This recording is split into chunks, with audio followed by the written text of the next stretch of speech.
Hey guys, the Academy Awards are coming up, and while I've reviewed all the Best Picture nominees, the question still remains, how do I think they compare to one another? Philomena. I haven't seen this yet, but I promise I will. If for no other reason, it was directed by Stephen Frears, and he made High Fidelity. Dallas Buyers Club. Matthew McConaughey and Jared Leto are great, but take away their performances, the movie's just kinda eh.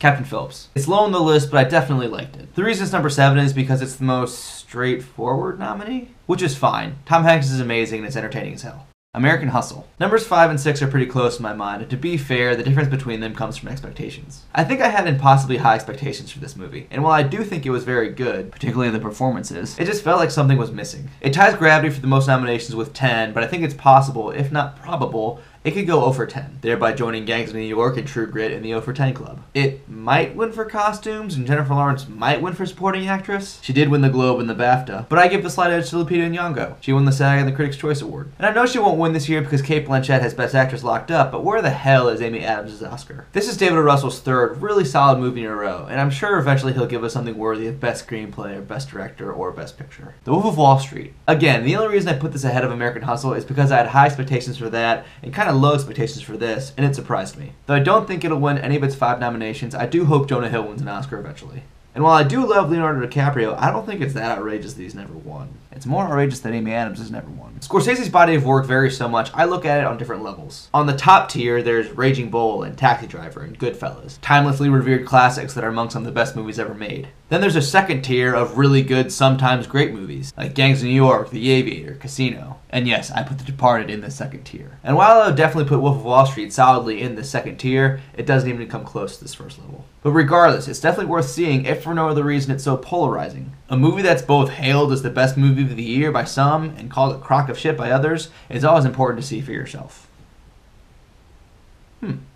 Gravity. Just like the virtual tie between 5 and 6, this is pretty much a tie with number 3. Yes, the story is simple and nothing groundbreaking, but it's perfectly adequate. Nothing about it feels hokey or anything, so it's not like the story is distractingly bad or anything. And regardless, the movie is completely engrossing and utterly awe-inspiring. And I don't use that word lightly. It blows everything else ever made completely out of the water. It admittedly lost a bit of its appeal for my second viewing on a 15-inch laptop, but that's like equivalent to looking at a Monet painting in black and white and saying that it's not that great. 12 Years a Slave. I think this is going to win Best Picture, and I'm okay with that. Steve McQueen's been accused of being pretentious, but I think he has a great eye for compositions, which makes sense. Most of his formal education is in fine art, not in film. His work is always bold and challenging, so much so that this might actually be his least challenging film, which is certainly saying something. 12 Years a Slave is poised to become the definitive film on American slavery, much like Schindler's List is the definitive film on the Holocaust, becoming the measuring stick for any future work on the subject. In fact, it was announced earlier this week that 12 Years a Slave will be added to the curriculum of high school students across the country this fall. I hate the phrase important film, but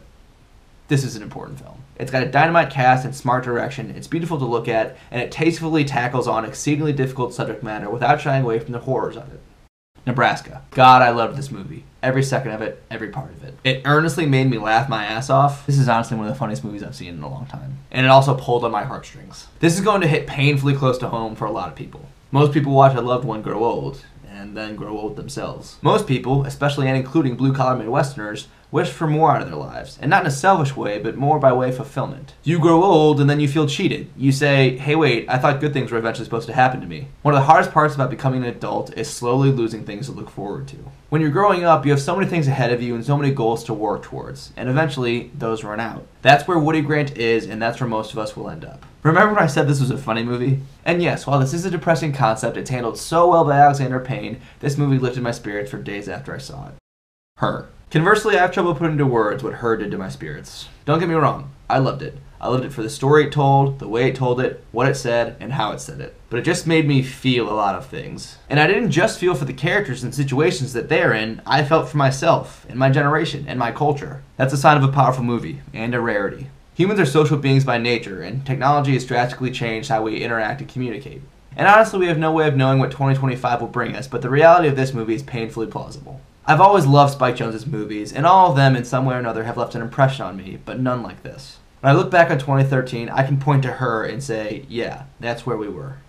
So that's what I thought of the Best Picture nominees. I've also included all of my Oscar predictions in the description below.